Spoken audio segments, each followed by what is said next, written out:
Donc, ça me fait grand plaisir d'être là ce matin. Donc, on termine la série les uns les autres. Et le thème de ce matin, pour ceux qui l'ont lu, c'est le service et c'est la joie de servir. Je vais vous demander, pour commencer, d'imaginer. Imaginez, tu es au restaurant, tu t'es assis à une table, la table est déjà mise, puis quelqu'un t'amène la carte, tu choisis ce que tu veux manger, il y a un cuisinier qui prépare la nourriture pour toi, puis un serveur qui t'amène ton assiette, il te sert à boire, puis si ton verre est vide, il te resserre de l'eau, puis quand le repas est terminé, il te demande si tu aimerais un dessert, si tu aimerais un café, une tisane, puis il débarrasse ton assiette, tes couverts, il y a quelqu'un qui fait la vaisselle pour toi, il y a quelqu'un qui lave la table pour toi, il y a quelqu'un qui balaye pour toi. Est-ce que c'est agréable? Oui, hein? Donc, c'est un service qu'on paye, mais c'est un service. On n'a pas besoin de faire les tâches puis les travaux habituels autour du repas. Il y a quelqu'un qui les fait pour nous. Donc, c'est agréable. Ça procure beaucoup de joie quand il y a quelqu'un qui nous sert. On aime être servi. Et nous, est-ce qu'on aime servir? Donc, ce matin, on va parler de la joie de servir avec joie. Servir, qu'est-ce que ça veut dire d'après le dictionnaire Robert? Donc, il y a les deux premières définitions, c'est s'acquitter d'obligations, de tâches envers. Donc, les tâches, elles peuvent être envers quelqu'un, envers une institution à laquelle on obéit. Par exemple, il a bien servi son pays, l'État. Ça peut être on est un soldat, on sert dans l'infanterie. Sinon, à titre de subordonné, c'est par exemple servir le prêtre pendant la messe, on est un servant de messe, servir quelqu'un comme domestique, servir quelqu'un à table, servir un client, lui fournir ce qu'il demande. Le deuxième sens, aider, appuyer quelqu'un en y employant sa peine, son crédit. Servir quelqu'un, servir les intérêts de quelqu'un, servir une cause. Donc, dans ces définitions, on voit qu'il y a une partie, c'est de l'obligation, c'est une tâche à faire, c'est un travail. Dans la deuxième définition, ça paraît plus positif parce que ça parle d'aider et d'appuyer quelqu'un, mais on voit que dans les deux sens, ça nous coûte. Ça demande un effort, ça demande de l'énergie, ça demande du temps, ça demande un engagement. Alors, est-ce que ça connecte avec la joie? Voilà. Si on revient à l'exemple du restaurant, avez-vous remarqué que l'attitude du serveur, ça va changer notre expérience? Bonjour, comment allez-vous? Quelqu'un de bonne humeur qui nous accueille, on va se sentir à l'aise. Si on a prévu une discussion avec un ami puis qu'on a plein de choses à rattraper, on va apprécier aussi que le serveur soit discret. Il peut y avoir un serveur qui est indifférent, inattentif, brusque, stressé, nonchalant, ou au contraire quelqu'un de détendu, d'aimable, de zélé, à son affaire. Donc, selon l'attitude, ça va changer notre expérience. Ça se ressent quand quelqu'un fait son travail, quand quelqu'un fait son service de tout son cœur et s'il le fait avec joie. Dans les services qu'on va rendre, que ce soit bénévolement ou salarié, parce que dans le cas du serveur, c'est quelqu'un qui est payé pour faire son travail, notre attitude a un impact sur les autres. Elle peut se sentir. Si je prends un exemple de la vie de tous les jours, si je prépare un repas à mes enfants et que je le sers en tirant la tête, il peut y avoir plusieurs raisons à ça. J'étais pas motivée à le préparer pour X raisons. Par exemple, je sais pas, je sentais seule en cuisine, j'ai subi ce moment, ou bien j'étais pas motivée à le faire, puis je ressentais l'obligation, la répétition, parce que c'est une tâche qui revient tous les jours. La nourriture, elle a beau être bonne, enfin, je vais te dire qu'elle est bonne, parce qu'en général, c'est bon, là. Mais l'ambiance, elle va se ressentir si je tire la tête. L'ambiance a le potentiel d'être lourde. Par mon attitude, je peux venir voler la joie qu'aurait pu communiquer mon service. Parce que je fais subir aux autres, en fait, mon mécontentement. Voilà. Avant d'aller plus loin concernant notre attitude, puis où trouver la joie, comment trouver la joie, on va regarder plus près le mandat de servir. Parce que ce thème-là, les uns les autres, c'est parce qu'on l'a trouvé dans la Bible. C'est même Jésus qui nous le donne.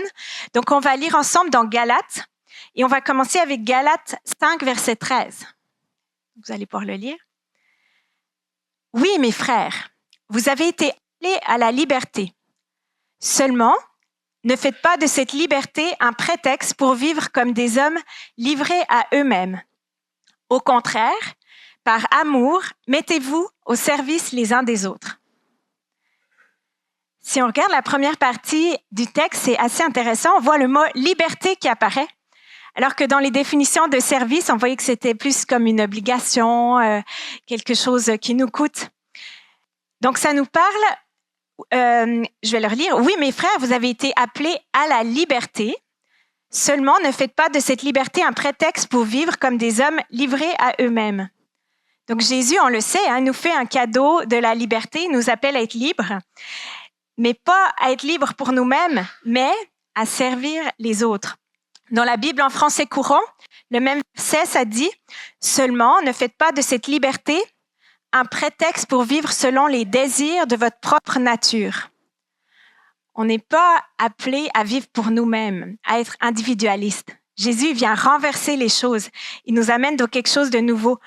Être libre, c'est pas être seul. Des fois, on pense que je suis seul, je suis libre. Être libre d'après Jésus, c'est être libre de servir, c'est être libre d'aimer les autres. C'est ça la vraie liberté, elle nous pousse à aimer. Puis l'amour en action, dans ce verset, ça nous pousse à nous servir les uns les autres. Donc, ça va un peu à compte courant de la société qui nous dit il faut penser à toi, pense à moi, je mérite. Donc oui, s'aimer, c'est important. D'abord de s'aimer. Pendant la louange, ça m'a touché ce matin. On a vraiment goûté à l'amour de Dieu, rappelé que Dieu, il a un amour de père qui vient nous donner une identité. On n'est plus orphelin, on a un père. Et c'est à partir de cet amour-là qu'on peut s'aimer soi-même et qu'on va pouvoir aimer les autres. Ce que je trouve intéressant, c'est si on continue à lire dans Galates. Là, j'ai pas les versets parce que c'est après coup que j'ai lu la suite de Galates, donc ils sont pas dans le PowerPoint. Dans Galates 14, ça dit « Car toute la loi se résume dans ce seul commandement, tu dois aimer ton prochain toi-même. » Donc juste après qu'il nous parle de se servir les uns les autres, il nous rappelle Jésus qu'il nous appelle à aimer notre prochain comme nous-mêmes. Donc oui, s'aimer soi pour aimer les autres. Et ensuite, il y a une bonne nouvelle, ce texte, si on continue à lire dans Galates, c'est le texte qui nous parle du Saint-Esprit. Donc, le Saint-Esprit, il vient nous aider. C'est pas un mandat que Dieu nous donne et puis qu'on doit se débrouiller par nos propres forces et puis on essaye, puis on n'arrive pas. Le verset 16 dit « Voici donc ce que j'ai à vous dire. Laissez le Saint-Esprit diriger votre vie et vous n'obéirez plus aux désirs de votre propre nature. » Donc, c'est une invitation à se soumettre au Saint-Esprit, puis c'est le Saint-Esprit qui va nous guider. Et le Saint-Esprit, dans son amour, il nous transforme. Le Saint-Esprit nous révèle l'amour du Père et il produit des fruits en nous, les fameux fruits du Saint-Esprit. C'est dans ce même chapitre de Galates qu'on les trouve. Galates 5, versets 22-23. Mais ce que l'Esprit Saint produit, c'est l'amour, la joie, la paix, la patience, la bienveillance, la bonté, la fidélité, la douceur, la maîtrise de soi. Le Saint-Esprit, quand on l'accueille, quand on soumet notre vie, ça c'était aussi pour la louange, ça me touchait. La deuxième chant, c'est tout à toi, je te donne ma vie, je veux te servir. Ben, attention à ce qu'on chante, parce que quand on s'abandonne à Jésus, il nous amène justement plus loin. Il nous amène à se servir les uns les autres. Il nous amène à nous aimer les uns les autres. Et il fait grandir ses fruits. Les fruits de la joie, servir avec joie, c'est le Saint-Esprit qui fait grandir ce fruit-là. Et à la fin du chapitre de Galates, le chapitre 5, le verset 25 nous dit « L'Esprit nous a donné la vie, laissons-le donc aussi diriger notre conduite. » Donc l'Esprit est source de vie, il nous donne la vie et donc on peut marcher à sa suite, se laisser guider par lui. Donc Dieu nous demande d'aimer notre prochain, il nous demande qu'on se serve les uns les autres et il nous aide. C'est une super bonne nouvelle. Alors, je vais revenir au verset 13, le premier verset qu'on a lu, qui parle de se servir les uns les autres. Donc, mettez-vous au service les uns des autres. Je me suis posé la question, que veut dire servir? Est-ce que ça a le même sens que dans le petit Robert ou à l'époque, quand Jésus l'a dit, ça avait un autre sens? Donc, je suis allée regarder, je ne sais pas si vous savez, mais dans le top chrétien sur Internet, il y a le top Bible et on peut choisir les mots, puis on peut les retrouver en grec. Le Nouveau Testament, c'est écrit en grec, ou l'Ancien Testament, on peut les trouver en hébreu, et il nous donne la traduction des mots. Donc, c'est intéressant, on n'a même pas besoin d'avoir fait des études là-dedans. Alors, si on regarde le sens du mot « servir » dans ce texte, ça vient de « douléo ». Être un esclave, c'est le premier sens. Donc, ça revient à l'obligation, ça ressemble au sens du Robert. Être un esclave, servir, faire le service. Il y a l'exemple d'une nation qui est soumise à une autre nation. Le deuxième sens, obéir à, se soumettre. Bon sens, avoir de l'obéissance. Mauvais sens, ceux qui deviennent esclaves d'un pouvoir vil, se donner, se vendre. Donc, on retrouve l'idée d'obligation, de l'esclavage. On voit le mot « obéir ». Je trouve intéressant parce que ce n'est pas forcément un mot très à la mode. On a l'impression que ça vient justement couper notre liberté si on doit obéir à quelqu'un. Mais c'est montré en positif, c'est dans le bon sens. C'est avoir de l'obéissance. En fait, être des disciples de Jésus, c'est avoir une discipline, c'est suivre quelqu'un, c'est justement obéir, marcher à sa suite. Donc voilà, le service qu'on est appelé à faire, c'est quand même un acte qui demande quelque chose de nous. Et donc c'est un acte de soumission. On se soumet aux autres comme un esclave, un serviteur. Mais c'est pas, attention, c'est pas une personne qui va devenir l'esclave de tous. Jésus, il parle de soumission mutuelle. Mettez-vous au service les uns des autres. On est appelé à nous soumettre les uns aux autres. Puis, la motivation, c'est l'amour. Et Jésus, il nous a montré ce véritable amour. Il est venu nous apprendre la grâce. Tu peux enlever la définition. Jésus, il est venu, il nous a fait la grâce d'être sauvés de nos péchés, alors qu'on n'avait aucun mérite. Mais aussi, il nous permet de vivre la grâce d'être servi, de pouvoir servir, même si on ne le mérite pas, puis même si les autres ne le méritent pas. Parce que Jésus, il l'a fait pour nous. Jésus, lui, le Fils de Dieu, le roi des rois, le roi des cieux, il est venu pour servir. Il a quitté le ciel, il a abandonné ses privilèges divins pour venir sur terre comme un simple être humain. Puis il a vécu dans l'humilité, il est né à partir du ventre d'une femme, il est arrivé comme un petit bébé. Lui qui est le Fils de Dieu, qui est le roi, qui est le Seigneur, il a accepté de renoncer à tout cela pour devenir semblable à nous. Dans Matthieu 20, verset 28, c'est dit « Car le Fils de l'homme n'est pas venu pour se faire servir, mais pour servir lui-même et donner sa vie en rançon pour beaucoup. » Jésus lui-même nous a donné l'exemple ultime en venant pour servir. Lui, il a même servi en donnant sa vie. Lui, il s'est soumis jusqu'en bas. Dans ce texte, si on cherche le sens de servir à partir du grec, ça vient de diakonéo. C'est ça. Diakonéo, c'est être serviteur, intendant, domestique, servir. Diakonéo, on reconnaît que c'est là que vient le mot diacre. C'est un mot qui est utilisé dans l'Église souvent pour les serviteurs des diacres. Ça vient de ce mot qui signifie de servir. Donc, il y a le rôle de serviteur, on peut l'avoir en administrant, en remplissant de fonctions de ministre, être servi, administré, attendre à une table, offrir nourriture et boisson aux autres, des femmes préparant la nourriture.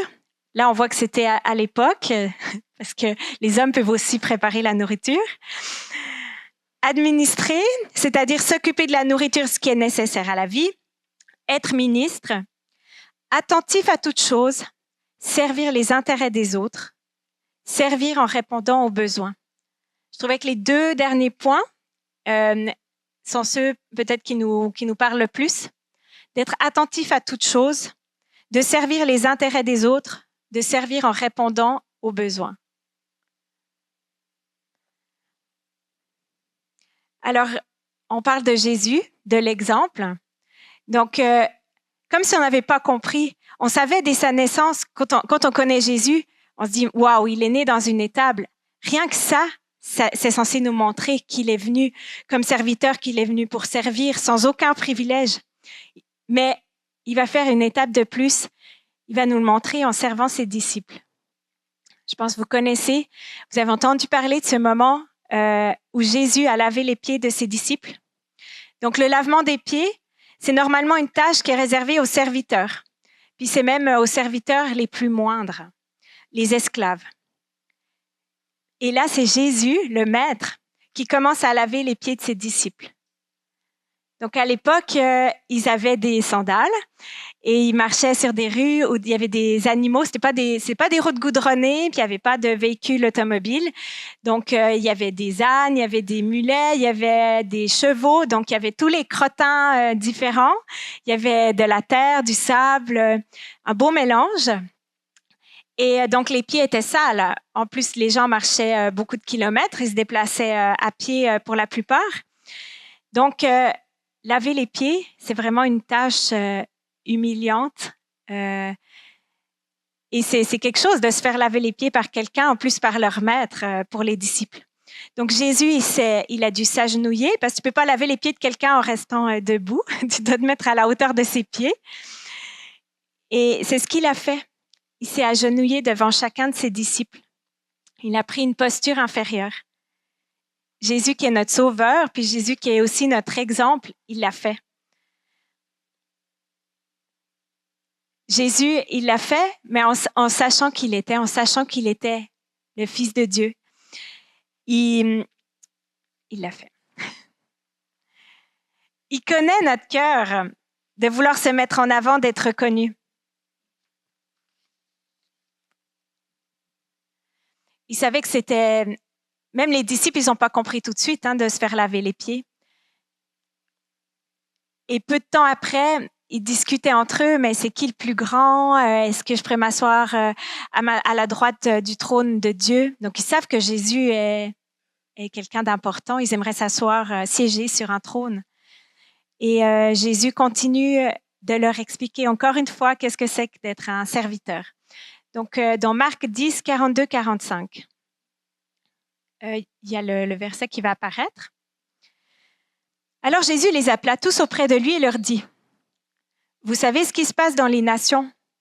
Ceux que l'on considère comme les chefs politiques dominent sur leur peuple et les grands personnages font peser leur autorité sur eux. Il ne doit pas en être ainsi parmi vous. Au contraire, si quelqu'un veut être grand parmi vous, qu'il soit votre serviteur.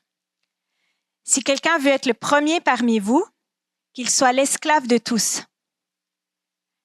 Car le Fils de l'homme n'est pas venu pour se faire servir, mais pour servir lui-même et donner sa vie en rançon pour beaucoup. Donc, si quelqu'un veut être grand parmi vous, qu'il soit votre serviteur. Jésus nous apprend l'humilité. Il donne un exemple de leader-serviteur, d'être attentif aux besoins des autres. En tant que leader, il ne cherche pas à retirer des avantages de sa position, mais il s'abaisse pour prendre soin des autres qui sont avec lui. Donc, il est conscient de sa position, il est conscient de sa valeur, il est fils de Dieu, il est appelé à régner. Servir, c'est pas se rendre inférieur, se sentir inférieur. En fait, on est appelé à servir en sachant qu'on est des princes et des princesses. On est appelé à servir par amour, en sachant qu'on est aimé, qu'on a un héritage. Et c'est à partir de ça qu'on va pouvoir servir, aimer les autres, prendre soin les uns des autres et recevoir aussi en retour. L'exemple de Jésus. Sur le thème du service, Gary nous a donné plusieurs exemples il y a quelques semaines quand il avait listé tous les passages qui parlaient les uns des autres. Et il en avait cité 5 par rapport au service, donc le passage qu'on a déjà parlé. Mais il avait mentionné dans 1 Corinthiens 12, 25, de prendre soin les uns des autres. Donc c'est le passage qui parle du corps, que Dieu nous a créé en forme de corps et que on est censé prendre soin les uns les autres, les parties du corps. S'il y a une partie du corps qui souffre, de souffrir avec elle. S'il y a une partie du corps qui se réjouit, de se réjouir avec elle. Puis quand on prend soin les uns des autres, en se servant les uns des autres, on se sent encouragé. On a vu une belle image du corps du Christ quand on a entouré Bélise et sa famille, quand on a entouré Gilles et Manon. C'est ça le corps. C'est quand on se met ensemble pour se servir, pour s'entourer les uns les autres, pour prendre soin les uns des autres. Le deuxième point qui était mentionné dans le service, c'était porter les fardeaux les uns des autres. C'est aussi dans Galates, c'est un texte riche, Galates 6, verset 2. Effectivement, servir, ça rend nos fardeaux plus légers. Si on partage notre fardeau avec quelqu'un, il est plus léger. Donc Jésus nous dit qu'il porte le joug avec lui, que son joug est léger, mais aussi il nous appelle les uns les autres à porter nos fardeaux ensemble. La troisième chose qui était mentionnée, c'est l'hospitalité. Donc je ne vais pas de nouveau en parler parce que Gary avait donné beaucoup d'exemples. Exercer l'hospitalité les uns envers les autres. Donc, c'est de s'accueillir les uns les autres, d'oser ouvrir notre table, d'oser ouvrir notre maison. Et le dernier point, c'était mettez au service des autres les dons que Dieu vous a donnés. Donc là, on va s'arrêter un peu là-dessus. Ça se trouve dans 1 Pierre 4, 10. Donc, je vous ai dit au début, pour le service, Dieu il nous donne le Saint-Esprit, qui nous donne des dons, qui vient nous aider, qui nous donne la vie, qui nous révèle l'amour de Dieu pour qu'on puisse aimer les autres. Mais il nous donne aussi des dons, des dons particuliers que j'ai pas les mêmes dons que Michael. Michael n'a pas les mêmes dons que moi. Chacun de nous, on a des dons particuliers et on est équipés pour le service puis d'être complémentaires les uns les autres. Alors, 1 Pierre 4, 10, on va le lire ensemble. Chacun de vous a reçu de Dieu un don particulier, qu'il le mette au service les uns des autres, comme un bon gérant de la grâce infiniment variée de Dieu. Est-ce qu'il était sur le PowerPoint? Ah non, ok. Chacun de vous a reçu de Dieu un don particulier, qu'il le mette au service des autres, comme un bon gérant de la grâce infiniment variée de Dieu. Donc, c'est une richesse d'être différent et de ne pas avoir les mêmes dons. C'est aussi une source de conflit parce que on peut pas comprendre pourquoi des fois on peut être fâché que quelqu'un fasse les choses différemment que nous. On voudrait que tout le monde aide dans le même domaine parce qu'on se sent seul dans notre domaine. Mais peut-être que justement, si moi j'ai ces dons, que je serve dans le domaine où je suis douée, puis que l'autre puisse servir dans quelque chose que j'aurais même pas pensé ou même pas pensé que c'était important. Donc, Dieu nous donne des dons qui sont différents. Puis ça nous donne une plus grande responsabilité de les utiliser. Parce que si je les utilise pas, il y a un manque. Donc, quels sont tes dons? Comment peux-tu les utiliser pour le service? Quand tu sers dans tes dons, tu bénis le corps de Christ. Tes forces bénissent les autres, aident les autres. Et que faire de tes faiblesses? Quand tu demandes de l'aide, au lieu de faire tout seul ou de te fermer, au lieu de cacher tes faiblesses, en fait, tu permets à quelqu'un de prendre sa place. Parce que c'est nos forces et nos faiblesses qui nous relient les uns aux autres. Un peu comme deux pièces de casse-tête qui peuvent se mettre ensemble. Les pièces de casse-tête, elles ont des formes différentes. C'est nos dons puis c'est nos faiblesses qui nous relient les uns les autres. Donc, utilisons nos dons, nos forces pour faire du bien aux autres, pour servir les autres.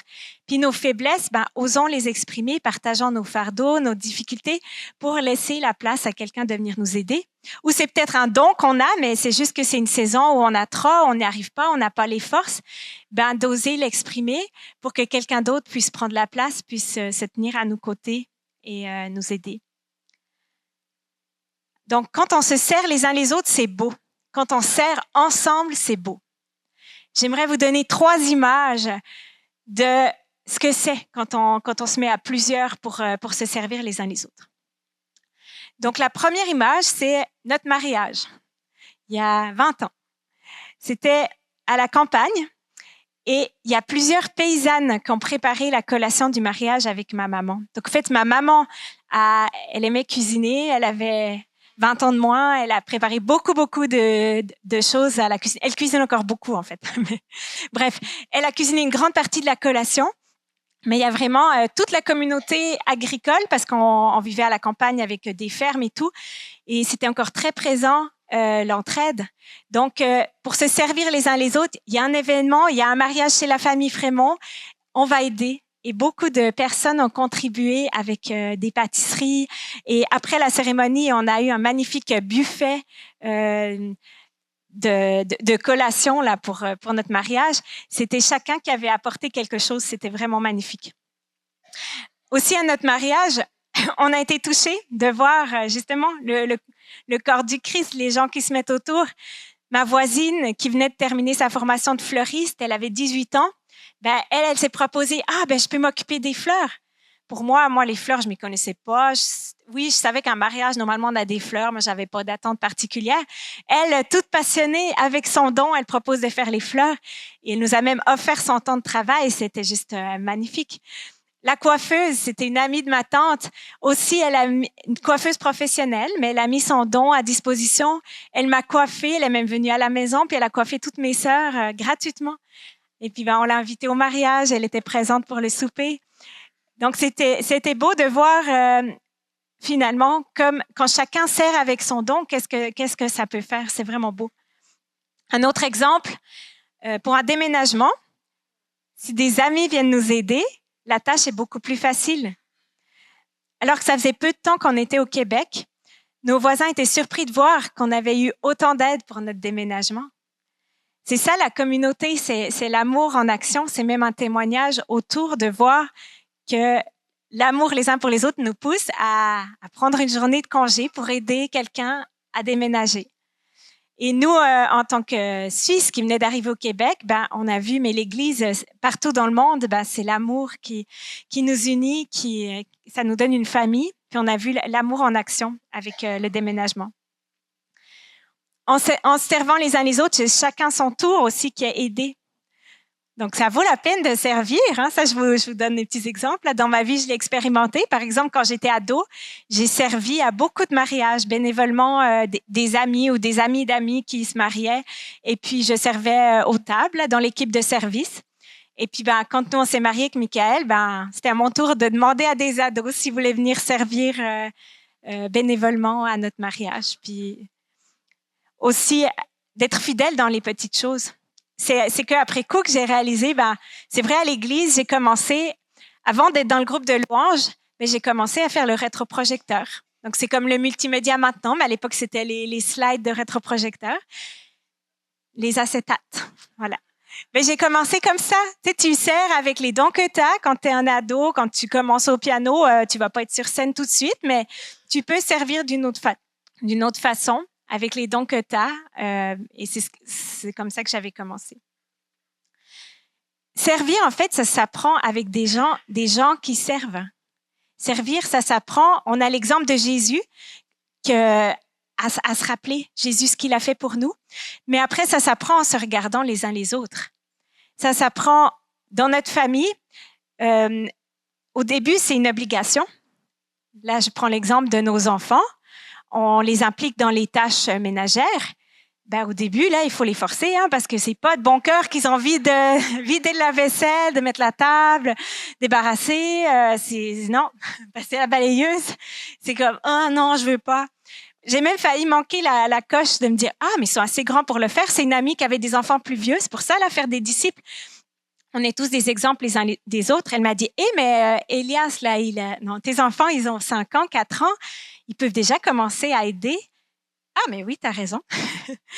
Donc, c'est ça, de les prendre avec nous. Puis au début, ça arrive encore. Je vais pas dire les prénoms, mais on finit de manger, puis pouf, ils vont partir jouer dehors. Ils fuient la table, puis après, il faut les rappeler. La table n'est pas lavée, blablabla. Il faut participer tous ensemble. Voilà. On a essayé plusieurs façons différentes de le faire, mais bref. Mais en fait, à force de persévérer, à force de servir, ça s'apprend, puis il y a le cœur qui s'y met. Et ces temps-là, je suis touchée en famille de récolter, de pouvoir voir, waouh, des services qui viennent de mes enfants. C'est magnifique. Aussi, alors que je préparais le thème du service, puis même il y a pas mal de choses pour la rentrée scolaire, puis Tu vois, Elias, il vient d'avoir son permis de conduire, puis spontanément, oui, on peut le féliciter.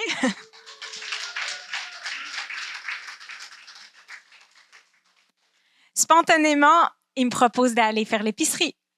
Ah, merci beaucoup. Alors ça lui a pris du temps parce qu'il faut qu'il cherche les choses, mais il a un nouvel horaire au cégep, il avait encore pas trop de travail et il s'est offert de le faire. C'est généreux de sa part, puis il l'a fait de tout son cœur et moi, comme ça m'a fait du bien. Et chacun des enfants aussi, Joachim maintenant, il fait partie de l'équipe qui tond le gazon. Au début, voilà, il faut les motiver. Maintenant, tu as l'âge, tu pourrais aider à tondre. Puis là, ça leur fait plaisir parce que c'est quelque chose qu'ils savent faire puis qu'ils peuvent faire pour contribuer à la famille. Yanis, lui, c'est un des fidèles qui est toujours là pour débarrasser la table pour le repas, de s'assurer que la vaisselle soit faite, qu'il n'y a jamais besoin de l'appeler.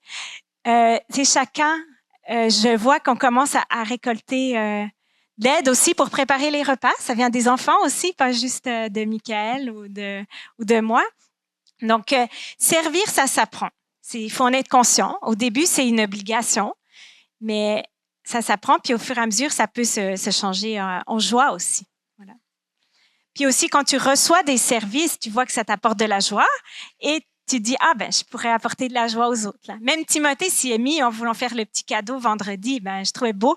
Ça m'encourageait par rapport à ce thème du service, voilà, de voir qu'il y a des choses qui viennent. Voilà. Donc, soyons des disciples qui forment des disciples. Jésus, il a été notre exemple. Et puis, les uns les autres, on peut nous aider en nous servant les uns les autres. Dans l'église ici, on peut servir les uns les autres à l'accueil. Puis, quand on sert à l'accueil, on apprend à connaître les autres personnes de l'accueil. On voit leur amour qu'ils ont. Parce que je trouve qu'ici, dès qu'on entre dans la salle, on se sent saisi par l'amour de Dieu. Bienvenue chez vous, bienvenue chez toi. Et on sent l'amour déjà quand on entre. C'est quelque chose qui s'apprend aussi en étant avec des personnes accueillantes. C'est comme ça d'accueillir. Et quand on est en servant auprès des enfants, là aussi, on est touché par « Waouh, ce moniteur, mais il est passionné, il sert avec joie, il aime les enfants. » Et puis, c'est comme ça que ça se transmet. De préparer la salle, de servir le café, toutes les choses qu'on peut faire les uns pour les autres, c'est en commençant qu'on y prend goût. Et puis, c'est aussi en servant qu'on se fait des disciples les uns des autres. Il y aura bientôt, 2 fois par année, il y a l'embellissement de la salle, les nettoyages. Là aussi, s'il y a une personne qui le fait, mais c'est vraiment décourageant parce que il y a tellement à faire. C'est gros d'entretenir une salle. Mais si on est plusieurs à dire, OK, on se sert les uns les autres. On peut même expérimenter les différents dons. Là, quelqu'un qui aime les hauteurs, il montera sur l'échelle dépoussiérer la lampe. Puis l'autre personne qui aime pas la hauteur, elle tiendra l'échelle. Ou il y a quelqu'un qui servira les cafés. Il y a plein de tâches faciles à faire. C'est ça, accessible à tous. Donc, c'est une des façons de se servir les uns les autres et ça nous motive quand on est plusieurs. Donc, notre attitude, j'ai dit que ça venait en servant avec d'autres personnes, en se rappelant ce que Jésus a fait. Mais il y a aussi des passages dans la Bible qui nous parlent de notre attitude. Donc, on va les regarder ensemble. Éphésiens 6, verset 7. Faites votre travail de bon gré ou de tout votre cœur, selon les passages, et cela par égard pour le Seigneur et non par égard pour les hommes. Si on se rappelle que là, ça parle de notre travail, mais notre service, qu'en premier, on est appelé à le faire pour Dieu, faisons-le de tout notre cœur. Colossiens 3, 23. C'est celui-là qui parle de tout votre cœur. Quel que soit votre travail, faites-le de tout votre cœur, et cela par égard pour le Seigneur et non par égard pour les hommes. C'est 2 textes qui se ressemblent, mais ils sont dans 2 lettres différentes. Un, c'était dans Éphésiens, l'autre dans Colossiens. Souvent, les choses qui sont répétées, c'est parce qu'elles sont importantes. On a besoin de les réentendre. Colossiens 3, 17. Dans tout ce que vous pouvez dire ou faire, agissez au nom du Seigneur Jésus, en remerciant Dieu le Père par lui. Psaume 100. Servez l'Éternel avec joie.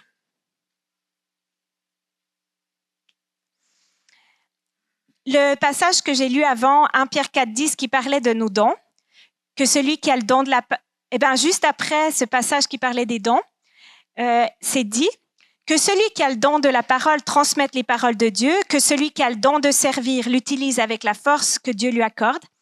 Il faut qu'en toute chose, gloire soit rendue à Dieu par Jésus-Christ, à qui appartiennent la gloire et la puissance pour toujours. Donc, quand on aime Dieu, quand on est touché par son amour, on va faire les choses pour lui, on va faire les choses pour sa gloire. Et par amour et la joie va venir parce qu'on va être poussé là, par l'Esprit qui fait grandir la joie en nous alors qu'on sert. La joie parce qu'on sait pour qui on le fait. On le fait premièrement pour Dieu. Ensuite, on le fait pour les autres qu'on aime, qu'on a appris à aimer. Et puis en plus, parce qu'on sait qu'à la longue, on va aussi être béni. Parce que c'est vrai que plus tu sèmes, plus tu récoltes. Plus tu sers, plus tu auras du monde qui va te servir aussi, ou tu vas récolter. Voilà. Donc, quelle est notre attitude? Comment est-ce qu'on aborde les autres? Là, je suis très enthousiaste, hein? Mais il faut quand même que je sois honnête qu'en préparant ce message, c'était une question qui me revenait souvent. Quel exemple est-ce que je donne sur ce thème au quotidien? Donc, je pense les personnes qui me voient, en premier, c'est mon mari, Michael, puis les enfants. Donc, à la maison, là, avec les tâches que je vous parlais, là, préparer le repas, les choses que je fais pour la famille, quelle est mon attitude? Parce que je savais, ça fait déjà plus d'un mois que je sais que je prépare le thème sur le service. Mais je peux vous dire que j'ai été pas mal attaquée. Donc, je vous rappelle, si jamais vous ne le saviez pas, déjà Cathy l'a dit, mais il y a un combat sur Terre. Hein, on n'est pas, c'est pas une place de jeu. Et quand on veut faire des pas, par exemple, l'ennemi, lui, vient voler, tuer, détruire. Et il aime s'attaquer à notre joie. Donc, il va chercher à attaquer notre joie. Et là, je voulais parler du service que je sais, en lisant la parole, on sait que c'est non négociable. Dieu nous appelle à nous servir les uns les autres. Mais là, j'étais comme, oh, c'est plate de servir, encore faire à manger. Pourtant, j'aime beaucoup cuisiner, mais je trouvais que c'était difficile. Ou même la zone enfant, je suis seule, je suis encore la seule à préparer, c'est trop lourd, blablabla. Bla. En fait, il y a des mensonges qui viennent se mettre dans notre tête. Des mensonges comme, je suis la seule à servir, des pensées d'apitoiement. Ça me prend tout mon temps, ça me prend mon énergie, je dois encore le faire. Mais en fait, c'est des mensonges parce que je suis pas la seule à servir. Il y a plein de monde qui le fait autour de moi. Puis là, justement, ces dernières semaines, pourtant, ils n'ont pas vu mes notes que j'avais écrites, ils ont senti mon attitude, mais mes enfants, Mickaël, ils m'ont beaucoup servi, ils ont pris des repas en charge. J'étais là, pourquoi je continue à me plaindre alors qu'en fait, ils ont fait des repas? Enfin bref, voilà. Pour la zone enfant, quand j'ouvre les yeux, je vois des moniteurs, ça fait 30 ans qu'ils sont à la zone enfant. Donc, on parle de persévérance. Là, c'est beau, non? Je suis vraiment pas la seule à servir. Et il y a plein de nouvelles personnes qui se joignent. En fait, on a toute une équipe qui est là, qui est grande. Donc, il y avait juste mes yeux qui étaient obtus parce que moi, j'avais certaines choses que je devais préparer en début qui tout à coup me paraissaient trop grosses. Et je dis, je suis la seule. Non, je suis pas la seule. Aussi, une autre pensée. Quand on te dit, quand j'ai la pensée de faire plus que les autres, c'est peut-être que je demande pas assez, je délègue pas assez. Comme j'ai dit avant, c'est important aussi de demander de l'aide, de s'arrêter là, où le Saint-Esprit dit, c'est plus ta place, je t'ai demandé de faire ça, là, il y a un besoin, demande-moi, demande aux autres. Puis c'est une occasion, comme j'ai dit, de transmettre un savoir-faire, de prendre quelqu'un avec nous pour le former aussi. Un autre mensonge, ça me prend tout mon temps. Des fois, on subit, oh là là, ça me prend mon temps de faire ce service, de faire ce travail et tout. Mais qu'est-ce que c'est le temps? Qu'est-ce que j'ai de mieux à faire en ce moment? En fait, quand Dieu nous appelle à faire quelque chose, rappelons-nous à ce qu'il m'appelle à le faire, il nous donne les forces pour le faire. Lui-même, il a donné sa vie pour moi, il a tout abandonné. Alors oui, c'est désagréable par moments, ça coûte de servir, mais de se rappeler pour qui on le fait puis pourquoi. Puis, il y a des tâches, il faut qu'elles soient faites. Hein. Laver les toilettes, si on veut un minimum d'hygiène, il faut les faire. Donc, je dis ça, mais toutes les tâches dans la vie, donc à un moment donné, est-ce que j'ai la force de le faire? Est-ce que j'ai le temps? Ben oui, alors fais-le. Je peux le faire. Ne nous laissons pas décourager de faire le bien. On va lire le verset. Ne nous laissons pas de faire le bien. Car si nous ne nous décourageons pas, nous aurons notre récolte au moment voulu. Ainsi, tant que nous en avons l'occasion, faisons du bien à tous, et surtout à nos frères dans la foi. Donc, le service, ça se vit, je pense, en premier, c'est important de le vivre avec les gens qui vivent autour de nous. Je l'ai mentionné, de servir d'abord notre conjoint, nos enfants, les personnes qui sont proches. Puis ensuite, on sert la famille plus large, puis après l'Église, puis après la communauté. Dieu nous demande toujours de commencer par servir dans les petites choses. Donc, je vais conclure, je vais quand même aller jusqu'au bout de ce que j'avais prévu. Donc, servir dans les petites choses. Luc 16, 10, 13. Si quelqu'un est fidèle dans les petites choses, on peut aussi lui faire confiance pour ce qui est important. Mais celui qui n'est pas fidèle dans les petites choses ne l'est pas non plus pour ce qui est important. Si donc vous n'avez pas été fidèle dans la gestion des richesses injustes, qui vous confiera les véritables? Si vous n'avez pas été fidèle dans la gestion du bien d'autrui, qui vous donnera celui qui vous est personnellement destiné? Aucun serviteur ne peut être en même temps au service de 2 maîtres. En effet, ou bien il détestera l'un, ou il aimera l'autre, ou bien il sera dévoué au premier, mais méprisera le second. Vous ne pouvez pas servir en même temps Dieu et l'argent. En fait, on sert de toute façon quelqu'un, quelque chose. Hein. Soit on sert nous-mêmes, voilà, si je veux passer ce temps à faire ça pour moi. Soit on sert l'argent, je veux absolument travailler, faire plus d'argent. Soit on sert Dieu qui nous guide où on doit être au moment, qui nous guide dans notre travail, qui nous aide. Donc, choisissent. Je vais terminer avec un de mes versets préférés, c'est Josué 24, verset 15. Il y a le peuple qui est dans le désert avec Josué. Ils doivent choisir, est-ce qu'ils veulent revenir à Dieu ou pas? Puis Josué lance la question au peuple. Choisissez aujourd'hui qui vous voulez servir. Est-ce que vous voulez continuer à servir? Voilà, ils parlent, c'est dans leur contexte là, les dieux d'autrefois, ceux que vos ancêtres adoraient. Josué il dit, moi et ma famille, nous servirons l'Éternel. Donc aujourd'hui, on a ce même choix dans le service. Qui est-ce qu'on veut servir? Moi et ma maison, nous servirons l'Éternel. Amen. Yeah. Je vous laisse.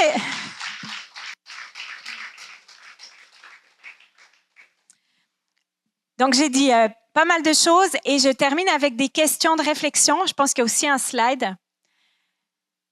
Laissons-nous interpeller par le Saint-Esprit par rapport à ce thème.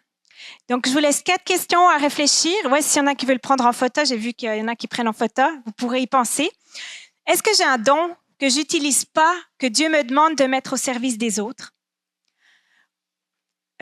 Ou à l'inverse, est-ce qu'il y a des domaines où j'aurais besoin d'être servi, mais je montre que je peux me débrouiller tout seul et puis je me ferme aux autres. Puis j'empêche aux autres de prendre leur place. Ensuite, je vous ai parlé des différentes sphères d'influence qu'on a. En premier, notre couple, notre famille, l'Église, la communauté. Où est-ce que j'en suis dans le service? Auprès de qui Dieu m'appelle-t-il à mettre davantage mes dons au service? Si je sers même pas mon conjoint, il faut que je commence par là. Si je sers pas mes enfants, il faut que je commence par là. Mais si je le fais déjà, c'est quoi la prochaine étape? Qui est-ce que je peux servir? Vers qui est-ce que le Saint-Esprit m'amène à servir? Et la dernière question, c'est en lien avec le titre. Quelle est mon attitude de cœur dans le service? Est-ce que je me sens obligée à le faire? Est-ce que je subis? Ou est-ce que j'ai de l'amour et de la joie? Si je subis, est-ce que peut-être que j'ai besoin de recevoir encore plus l'amour de Dieu, de goûter à son amour? Posez-vous ces questions parce que c'est quand même le fun de pouvoir servir avec joie. Peut-être que vous avez besoin aussi de vous arrêter pour recevoir. Donc voilà, je termine avec ces questions, puis je vais prier et puis ça va terminer. Merci Seigneur pour ce matin. Merci Jésus pour l'exemple que tu es de venir nous servir, d'être venu nous servir. Merci parce que tu nous laisses pas seuls. Tu nous appelles à prendre soin les uns des autres. Puis une des façons, c'est de se servir les uns les autres. Montre-nous qui on peut servir aujourd'hui, demain, après-demain. Enseigne-nous à marcher à ta suite dans ce domaine. Amen.